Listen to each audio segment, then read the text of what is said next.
Hi, I'm Emily Caldwell, 28 years old, and my life's been on hold. For the past 5 years, I've been taking care of my mom, Martha, who has multiple sclerosis. Don't get me wrong, I love her deeply. But it's been tough, especially with my older brother, Jake, the successful real estate agent, always showing up in flashy suits and fancy cars. He's quick to tell me I'm doing everything wrong. But when it comes to helping, crickets. One morning, Jake leaned against the kitchen counter, watching me prepare Mom's breakfast. "Emily, you're not giving Mom her meds on time," he said, his tone dripping with condescension. I rolled my eyes, grabbing her pill container. "I literally just did, Jake. Want to check the schedule I keep?" "No need to get defensive," he smirked. "I'm just looking out for Mom." "Right," I muttered, thinking of his luxurious penthouse across town. "Looking out for Mom from there, huh?" Jake's latest scheme involves managing our finances, which really means giving me pocket change while he lives large. Sliding a few bills across the table, he said, "Here's your allowance for the week." "Allowance? I'm not 12, Jake," I snapped. "This barely covers groceries and Mom's supplies." He shrugged. "Budget better. I'm investing Mom's disability checks. It's for her future." I bit my tongue, but inside, I was boiling. Later, I found out he'd been pocketing most of that money. Some investment. The one bright spot through all of this, my best friend, Olivia. She's been my rock. "Emily, you can't keep putting your life on hold," she said one afternoon over coffee. "Remember that marketing exec position you always dreamed of?" I sighed, stirring my latte. How am I supposed to go for that when Mom needs me? There are other options for care. "You deserve a life too," Olivia insisted. Her words lingered with me. That night, after Mom had fallen asleep, I quietly applied for jobs online.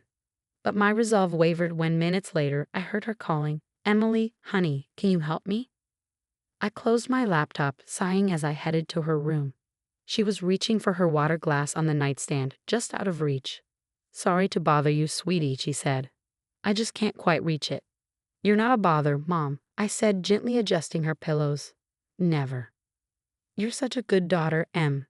I don't know what I'd do without you." Her words made my heart ache, a bittersweet reminder of the guilt and love tangled together. But the next morning, I woke up feeling different, like something big was on the horizon. Today was my interview with Apex Marketing, one of the top firms in the city. I'd been preparing in secret for weeks. As I slipped into my best blazer, a surge of excitement and guilt washed over me. I deserved this shot. But when I turned my car key, I was greeted with silence. "No, no, no," I muttered, trying again. Nothing. That's when Jake appeared, all smiles. "Car trouble, sis. No worries, I'll drive you." I was suspicious, but what choice did I have? In the car, I pulled out my phone to review my notes, only to find it dead. "That's odd. My phone's dead," I said, frowning.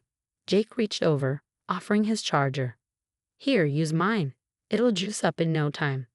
Maybe he wasn't so bad after all, I thought, as we pulled up to the Apex building with 15 minutes to spare. "You've got this, Emily," Jake said, squeezing my shoulder. "Thanks, Jake, really," I replied, feeling a glimmer of hope as I walked into the lobby. But the receptionist's frown said it all. "Emily Caldwell?" she asked, glancing at her screen. "You were an hour late, and we received a call saying you canceled." My stomach plummeted. "What? That's impossible. I'm right on time, and I never called to cancel." She looked sympathetic but firm. "I'm sorry, but Mr. Thompson has moved on to another meeting. We can't reschedule." Devastated, I stumbled out of the building, my dreams crumbling around me. The drive home was silent. I couldn't bring myself to speak, replaying everything in my mind, wondering where it all went wrong. Then later that evening, I overheard Jake on the phone, his voice low and smug. "Yeah, it worked perfectly. She has no idea." As I hid in the hallway, I heard Jake's voice low and smug through the cracked door. "She'll be stuck here taking care of Mom forever." My blood ran cold. Quietly, I slipped out to the garage, my instincts screaming something was wrong. I examined my car, clear as day. There were signs of tampering. Back in my room, I checked my phone. The battery had been completely drained, far more than normal. But the final nail in the coffin was the call log. An outgoing call to Apex Marketing that morning when my phone had supposedly been dead. The realization hit like a punch. Jake had sabotaged everything, My car, my phone, my interview, my chance at freedom. I sank onto my bed, shaking with anger and disbelief. How could he do this to me, his own sister? But as the shock faded, something else took its place. Determination. If Jake thought this would keep me under his thumb forever, he had another thing coming. I opened my laptop, fingers flying across the keys as I started planning. Jake might have won this round, but I was far from defeated. This wasn't just about a job anymore. It was about taking back control of my life. I spent the night sleepless, my mind racing with plans and anger. By morning, I was ready to confront Jake, but I needed proof first. While he was out, I sneaked into his home office, searching for anything suspicious. That's when I found it, a hidden compartment in his desk drawer. Inside was a burner phone and a stack of documents. My hands shook as I sifted through them, piecing together a shocking truth. Jake wasn't just embezzling Mom's money. He was involved in a massive real estate fraud scheme. The documents revealed fake properties, shell companies, and laundered millions. The most chilling part, a list of names including high-profile politicians and businessmen. I quickly snapped photos of everything and put it back exactly as I'd found it, heart pounding as I left the office. Later, I confronted him. Cut the crap, Jake. I know what you did, and I know why. His face flickered with surprise before shifting to Fox innocence. What are you talking about? He said. The car, the phone, the call to Apex. You sabotaged my interview. Jake scoffed. You're paranoid, Em. Why would I do that? Oh, I don't know. Maybe to keep me here as your perfect family alibi while you run your little fraud scheme. His face went pale. What? What are you talking about? I leaned in close, voice low. Shell companies, fake properties, money laundering. Ring any bells? His eyes widened, panic flaring in his gaze. How did you? And let's not forget your little black book of corrupt officials. That's quite an insurance policy, isn't it? Jake's desperation turned cold as he grabbed my arm. You don't understand, he hissed. I'm in too deep. These people, they're dangerous. If I go down, we all do. I pulled my arm free, glaring. So you decided to ruin my life to save your own skin. I'm protecting us. If you leave and start a new life, it'll raise questions. I need to look like a devoted family man. It's the only thing keeping us safe. I lost it. You selfish bastard. You've been lying, stealing, putting our family at risk, all for your own greed. His face twisted with anger, but he tried to keep control. Watch it, Em. We're in this together now. One word from you, and it's over for all of us. Little did he know, I was recording every word on my phone, hidden in my pocket. After the confrontation, I told Mom everything. The fraud scheme, the dangerous connections, the sabotage. Her face crumpled in disbelief, then steeled with anger. That boy, she muttered, shaking her head. I knew something was off, but this, Emily, we have to report him. I hesitated. Are you sure, Mom? This could get dangerous.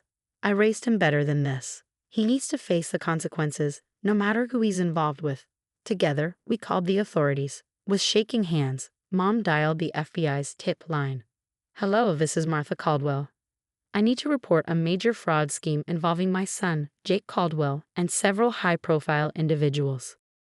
As Mom hung up the phone, I felt a flood of emotions, fear, relief, and pride. For the first time in years, I didn't just see her as someone frail or in need of care. She was the strong, fearless woman I'd always admired. She turned to me, eyes filled with determination. We did the right thing, Emily, no matter what happens next. I hugged her tightly. It's okay, Mom. We're going to get through this together. After Mom and I reported Jake, the FBI moved quickly. His office was raided, and soon his face was plastered across local news. The phone wouldn't stop ringing. Reporters, angry clients, even some of Jake's business associates, all trying to figure out what we knew. One morning, as I made breakfast for Mom, my phone rang with an unknown number. Hello, this is Emily Caldwell. Hi, Emily. This is Sarah Thompson from Apex Marketing. We heard about your situation on the news and were very impressed by your resilience. My heart skipped a beat. Oh, thank you. I'm so sorry about the interview mix-up. No need to apologize, Sarah said warmly. In fact, we'd like to offer you a job, if you're still interested. I nearly dropped the phone. Are you serious? Yes, absolutely. After I hung up, I danced around the kitchen, tears of joy streaming down my face. Mom wheeled herself in, a smile tugging at her lips. "What's all the commotion about?" I shared the good news, and her face lit up. "Oh, Emily, that's wonderful. But what about me?" That conversation opened up possibilities we hadn't considered before. "Mom, what if we got some help here at home?" I suggested gently. "I can use part of my new salary to pay for a caregiver to come for a few hours each day." Mom looked uncertain. "I don't want to be a burden on your new life, Emily." I took her hand, squeezing it reassuringly. "You're not a burden, Mom. This way, you can stay in your own home, and I can pursue my career knowing you're well taken care of." A week later, I settled into my new job just a short drive from home. As I wrapped up my first day, my phone buzzed with a text from Olivia. "Celebration dinner this weekend, no excuses. We're toasting to your new beginning." I smiled, feeling a blend of relief and excitement. It wasn't perfect, but we'd found a balance that worked for everyone. We'd been through hell, but we'd come out stronger. Jake's trial was looming, but for the first time, I wasn't afraid. Whatever came next, I knew we could face it together. What would you do? If you discovered a family member was involved in a dangerous criminal scheme, would you report them to the authorities knowing it could tear your family apart? Or would you try to handle it privately to protect your loved ones? Share your thoughts in the comments below.